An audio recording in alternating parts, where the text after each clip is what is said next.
Inverted Man here. Welcome to my analysis of why atheism is nonsense, Part 4. Love and reason is nothing more than randomly evolved chunks of blind matter in our brains, or as I like to call it, appeal to consequence.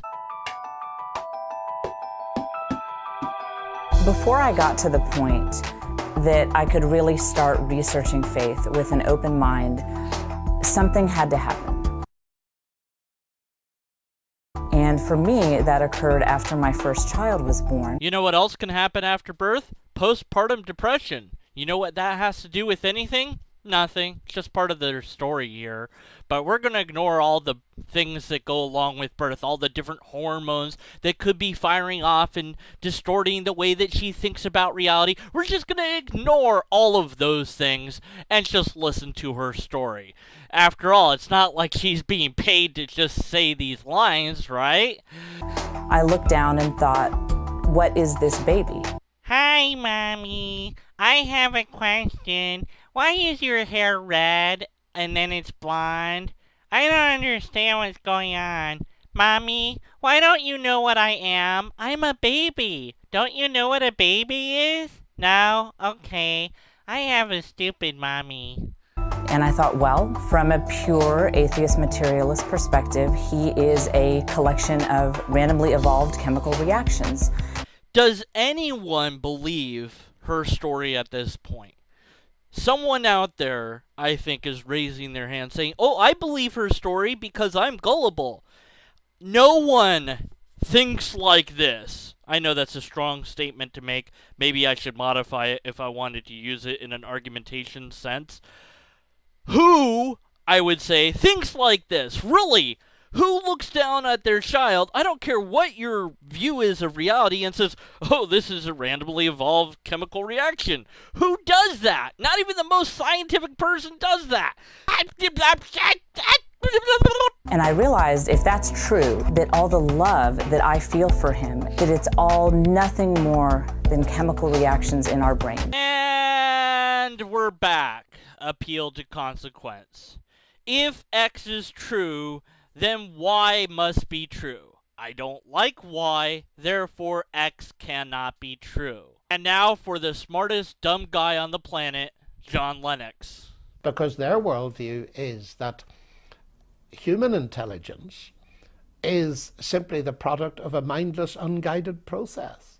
Oh no, anything but that! Please, John Lennox, save us from this horrible consequence! But if that's the case, why on earth would you give it any credence whatsoever? Why would you believe any thing that it produced? Hey, John Lennox, would you please give the argumentation against evolution that if it's true that we can't trust our minds argument? As John Gray has pointed out not so long ago, and he has said that, you know, the interesting thing about the evolutionary doctrines that these new atheists base so much of their worldview on is that they are geared to survivability, not towards truth. Thanks, John Lennox. I knew I could count on you to provide that stupid argument. And by stupid, I mean full of logical flaws. Okay, so we're going to ignore the straw man that atheism has a worldview, just for now. We're going to ignore the idea that evolution has doctrines? Really? We're going to ignore those two glaring errors. Now, let's just focus on this idea that our brains can't be trusted because they're geared towards survivability and not geared towards truth. What the bleep? Okay, so even ignoring the appeal to consequence that we can't believe it's true because if it is true, then we can't trust it. Just ignoring that logical fallacy, how does this work? Let's see. Let's see if I can come up with a counter to this. Okay, so we're both walking down the road, and there's a cliff up ahead. And my survivability suggests to me that there's a cliff up ahead. So I stop walking. And perhaps because I care about you, I say, hey, there's a cliff up ahead. And you say, oh, But your mind is just geared towards survivability, not towards truth. Da da da da da. Ah! Yeah. Our brains would actually grant us survivability based on our ability to recognize, reality. So the fact that our brains have evolved to survive allows us to recognize, for most of the time, what reality is, unless you're living in John Lennox's world, which is a world where evolution is not a thing. So why would you believe anything produced by an apparatus that is thrown up by such a mindless, unguided process? I know this is meant to be a redundant question, and I would even say meaningless question, but I'm going to answer it anyways, because we don't have any choice. The brains that we have are the brains that we have. We don't have any say in the matter unless we want to die. It's either exist with what brain we have or don't exist at all.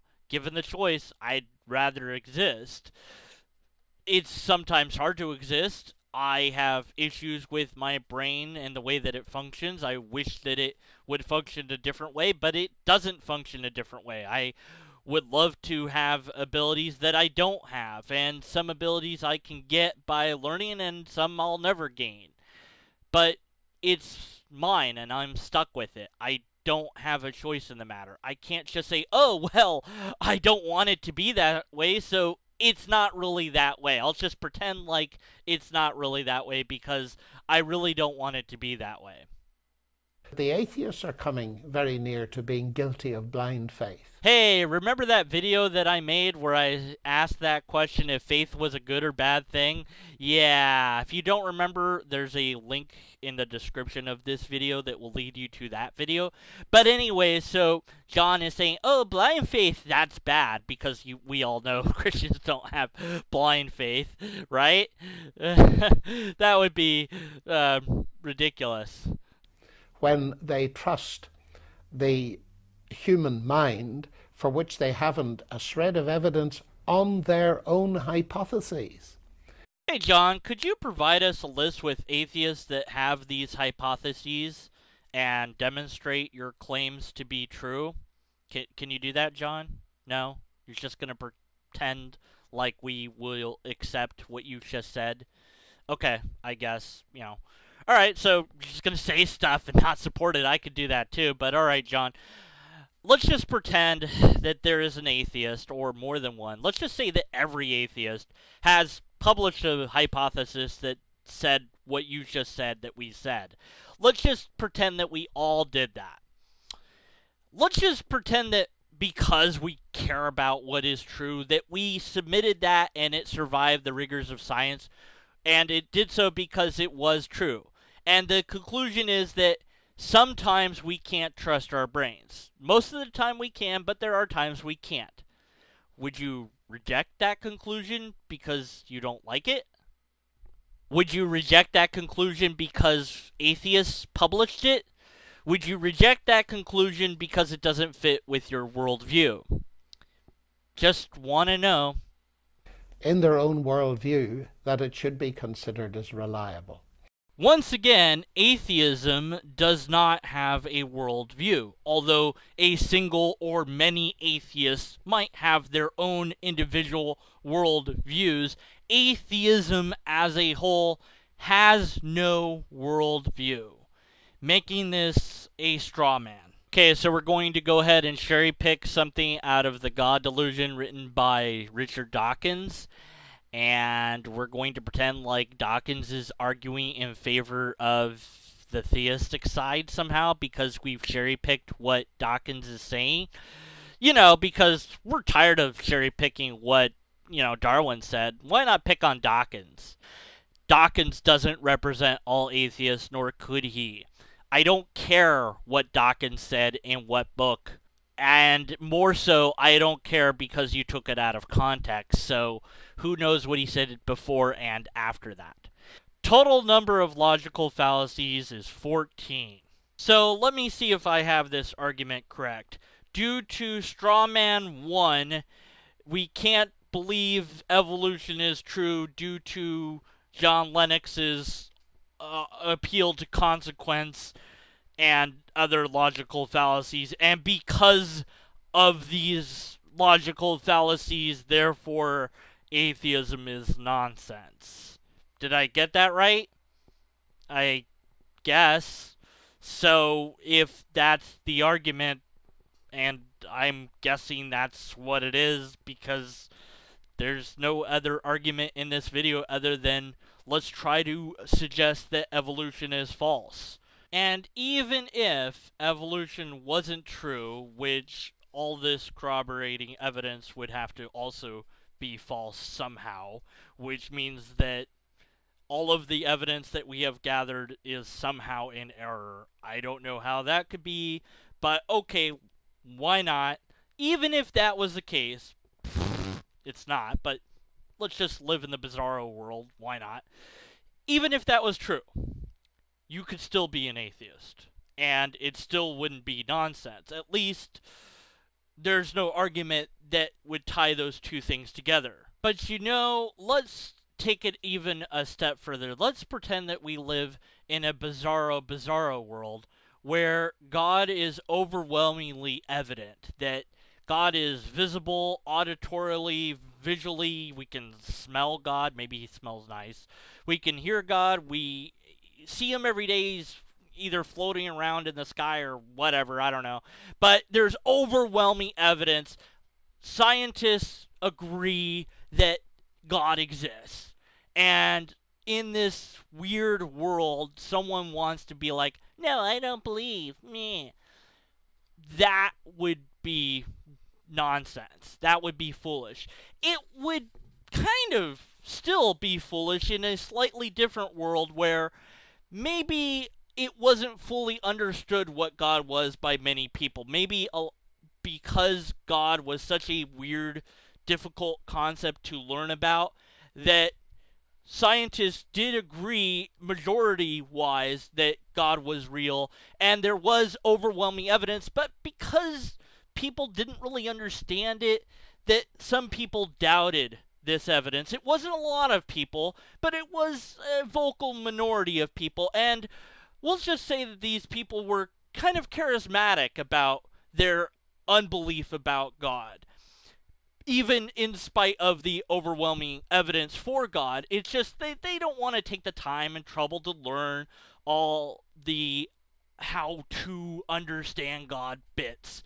So it's just easier to ignore the evidence, pretend like it doesn't exist, and deny God.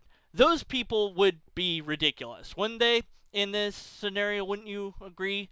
Okay, now let's just flip that into our world and replace God with biological evolution, and my point, I think, has been made. There is evidence, so much so, for biological evolution, that if there was that much evidence for God, there would not be any atheists that were reasonable in the world at all. We would say that they were unreasonable, and we would have good reason to say that they were unreasonable. So really what this argument shows is that those who deny biological evolution are the ones that are unreasonable.